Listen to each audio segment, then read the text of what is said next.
మీరు బ్రతుకున్నట్లు కీడు విడిచి మేలు వెదుకుడి. ఆమోస్ 5:14.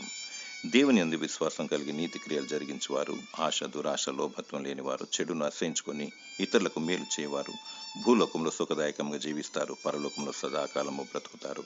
ప్రభు పాదాల చెంత విశ్వాసం, వినయం, విధేయత, భయము, భక్తి, ఆత్మీయత, ప్రేమ, అనురాగములు కలిగి నిందారహితముగా జీవించాలి.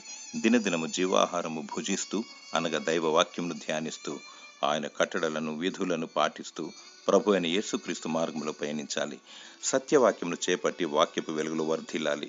కీడుకు ప్రతికీడు చేయకూడదు, మేలుతో కీడును జయించాలి. సాటి మానవుని ప్రేమతో వెదికి వెంటాడి మేలు చేయాలి. వారి రక్షణ కొరకు ప్రార్థన విజ్ఞాపన చేయాలి.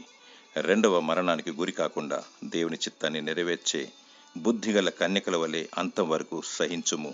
సిద్ధపాటు కలిగి ఉండుము, కనురెప్పపాటు నెత్తబడదెవు. ప్రభు అయిన యేసుక్రీస్తు రానయ్యున్నాడు. దేవుడు నీకు నిత్య జీవమును దయచేయునుగాక. ఆమేన్.